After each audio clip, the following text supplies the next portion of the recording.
Pendahuluan, stroke merupakan penyakit yang rentan terjadi pada usia dewasa menengah.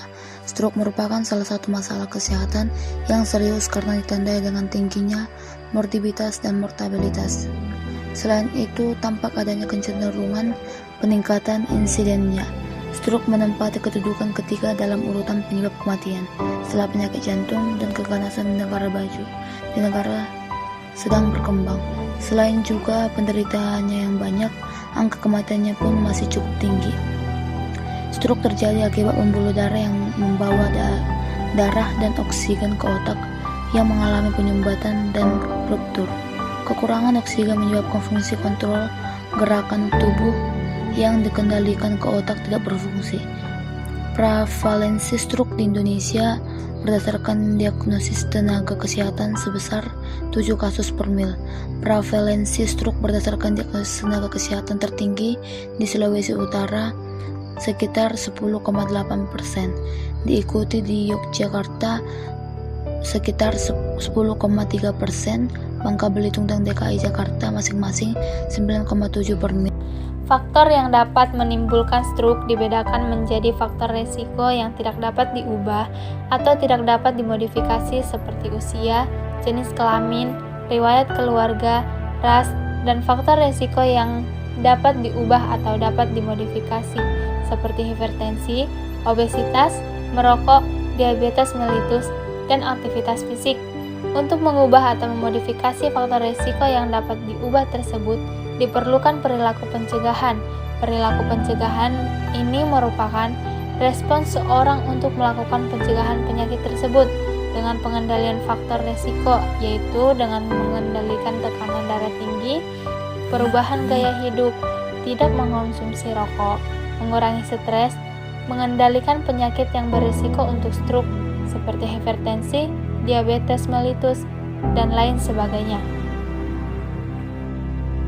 Dampak terjadinya stroke. Pencegahan perlu dilakukan karena stroke menimbulkan banyak dampak yang sangat besar, diantaranya dampak pada pasien itu sendiri seperti kecacatan. Kecacatan tersebut juga akan memberikan dampak terhadap psikologis dan sosial.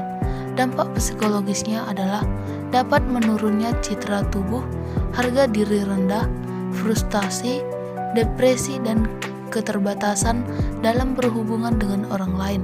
Dampak sosialnya adalah ketidakmampuan melakukan peran di rumah dan kehilangan pekerjaan. Selanjutnya, dampak pada keluarga pasien adalah keluarga akan disibukkan untuk mengurus pasien yang tidak bisa melakukan aktivitasnya secara mandiri, yang akan mengakibatkan keluarga tidak bisa bekerja dan akhirnya akan kesulitan dalam ekonomi.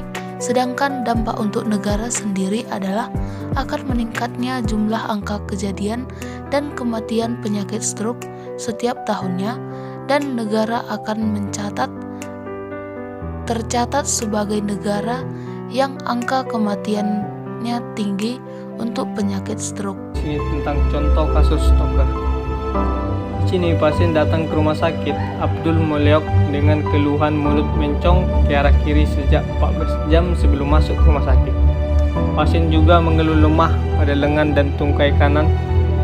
Pasien juga merasakan keluhan tersebut ketika sedang mandi. Pasien merasakan nyeri pada kepala seperti pusing berputar.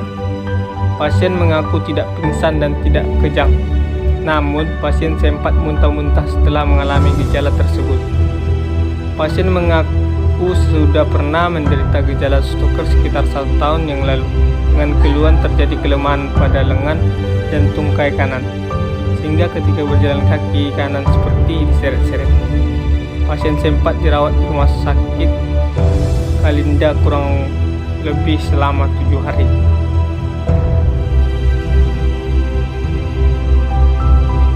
Dan edukasi yang diberikan pada pasien dan keluarga meliputi cara transfer untuk merubah posisi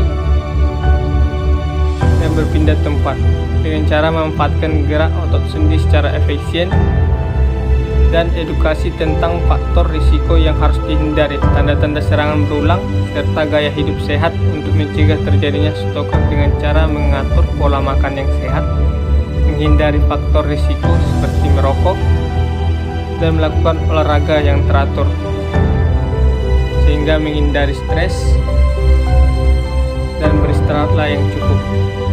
Adapun upaya pemerintah dalam pencegahan stroke dan pengendalian penyakit tidak menular termasuk stroke, pemerintah fokus pada upaya promotif dan preventif dengan tidak meninggalkan upaya kuratif dan rehabilitas. Di antaranya dengan gerakan masyarakat hidup sehat atau GERMAS sesuai dengan instruksi Presiden nomor 1 tahun 2017 yang tahun ini difokuskan pada kegiatan deteksi dini, peningkatan aktivitas fisik, serta konsumsi buah dan sayur. Program Indonesia Sehat dengan pendekatan keluarga sejalan dengan agenda kelima Nawacita, yaitu meningkatkan kualitas hidup manusia Indonesia yang dimulai dari keluarga, diantaranya penderita hipertensi berobat teratur dan tidak ada anggota keluarga yang merokok.